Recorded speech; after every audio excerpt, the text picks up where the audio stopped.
Hello friends, Radhe Radhe, जय श्री कृष्णा। कैसे हैं आप सबको मेरा प्यार भरा नमस्कार। स्वागत है आपका क्या कहते हैं आपके नंबर में। मैं आपकी अपनी एस्ट्रोन्यूमोलॉजिस्ट ललिता टंडन आज आपके साथ बात करूंगी कन्या राशि वालों का कैसा समय रहेगा। कन्या राशि वालों के लिए क्या क्या उपलब्धियां रहेंगी मई के महीने में। कन्या राशि को बुध रूल करते हैं और मई के महीने को वीनस यानी कि लक्ष्मी माता रूल करती हैं। और यहाँ पर आपके लिए कैसी स्थितियाँ रहेंगी उस पर हम चर्चा करेंगे।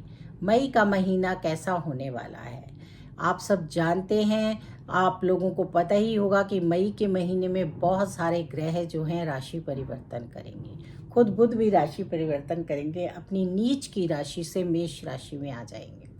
यहाँ पर सूर्य भी राशि परिवर्तन करेंगे, देवगुरु बृहस्पति भी राशि परिवर्तन करेंगे, राहु और केतु भी राशि परिवर्तन करेंगे। और कोई कोई टाइम ऐसा आएगा जब जो चंद्रमा है वो उन राशियों में होंगे जहाँ पर इस दोष का असर नहीं होगा, लेकिन काल्प सर्प दोष भी होगा। ये सब चीज़ें मई के महीने में होने वाली हैं। तो यहाँ पर आप लोगों को बहुत अच्छे अच्छे ध्यान देने योग्य कार्य करने की ज़रूरत है।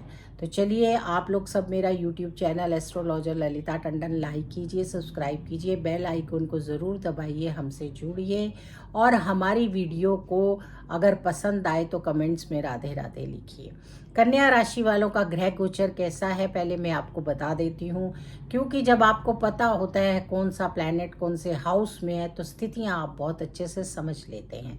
यहाँ पर अगर देखा जाए तो आपके छठे घर में राहु बैठेंगे और आपके सप्तम घर में यानी कि साझेदारी के घर में, पत्नी के घर में शनि, शुक्र और बुध बैठेंगे। यहाँ से शुक्र और बुध जल्दी अपना राशि परिवर्तन कर लेंगे। सूर्य आपके अष्टम भाव में बैठेंगे। अष्टम का सूर्य को दोष नहीं लगता, लेकिन फिर भी उतनी ज़्यादा उपलब्धियां प्राप्त नहीं होती क्योंकि यहाँ पर सूर्य उच्च के हैं। उसके बाद आपके देवगुरु बृहस्पति जो है वो राशि परिवर्तन करके मिथुन राशि में आपके 10वें घर में आ जाएंगे। मंगल आपके 11वें घर में नीच के होकर अपनी नीच की राशि में बैठे हुए हैं। लाभ का घर है वैसे, और नीच के प्लैनेट जब आउटसाइड पर होते हैं तो थोड़े अच्छे ही रिजल्ट देते हैं। केतु आपके 12वें घर में बैठेंगे। 12वें घर का केतु बहुत अच्छा माना जाता है, मोक्ष का कारक माना जाता है। तो चलिए कन्या राशि वालों के लिए जो ये समय है वो अगर आप देखें तो कुल मिलाकर थोड़ा सा ध्यान देने योग्य है। क्या ध्यान देने योग्य है कि जो लोग भी नौकरी वगैरह करते हैं उनको ये बताना पड़ेगा अपने कार्यस्थल पर, या नई नौकरी लगेगी या नौकरी पहले से कर रहे हैं, प्रमोशंस चाहते हैं, तो आपको दिखाना पड़ेगा कि आप अपनी कंपनी के लिए बहुत लॉयल हैं। और उसके साथ साथ आपको साबित करना होगा कि हम जो भी कार्य करेंगे वो बड़ी मजबूती के साथ करेंगे और हम अपनी कंपनी के लिए सब कुछ अच्छा ही करेंगे। यहाँ पर आपको बहुत सारी ऐसी स्थितियों के साथ समझौता करना होगा जिससे कि आप अपने जो रुके हुए काम हैं उनको पूरा कर सकें। यानी कि रुके हुए कामों को पूरा करने के लिए आपको समझौता करना पड़ेगा।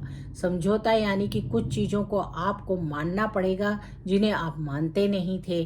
तो समझौता लेकिन सोच समझ कर कीजिए, ऐसा कोई समझौता मत कीजिए जिससे कि आपको कोई दुविधा हो। और लेकिन आपको इन सबको से निपटने में कामयाबी अवश्य मिलेगी, यानी आप सफल हो जाएंगे। तो सोच समझकर विचार कर कार्य करेंगे तो बहुत अच्छा रहेगा।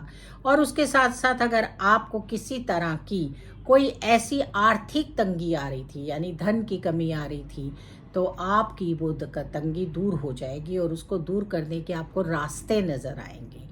यानी कि कह सकते हैं आय के स्रोत बढ़ेंगे। तो ये सब कार्य आपके लिए मई के महीने में होने वाले हैं।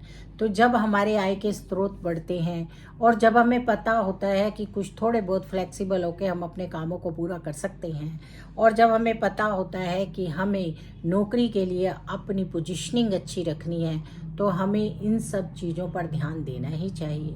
वैसे धन दाने की तरफ से, बैंक बैलेंस की तरफ से कोई कमी नहीं होगी। आपका समय अच्छा रहेगा, पर हमारे पास बहुत कुछ होते हुए भी कई बार हमें आर्थिक तंगी का सामना करना पड़ता है।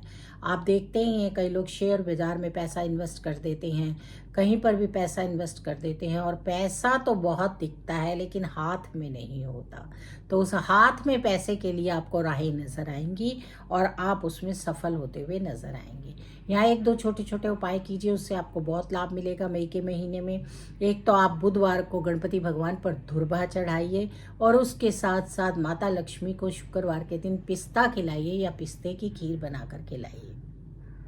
शंकर भगवान पर जल चढ़ाइए और सफ़ेद फूल चढ़ाइए, उससे बहुत लाभ मिलेगा। जितना हो सके पॉजिटिव रहिए, गाय को चारा अवश्य डालिए। ये सब चीज़ें आपकी प्रगति में आपके लिए काम आएंगी। ओम गण गणपते नमः का जाप कीजिए। अगर कर सकते हैं तो विष्णु सहस्त्र नाम का भी पाठ कीजिए। ये सब चीज़ें आपको लाभ पहुँचाएंगी। राधे राधे, जय श्री कृष्णा। फिर मिलेंगे नई वीडियो में, तब तक के लिए आप सबको मेरा प्यार भरा नमस्कार।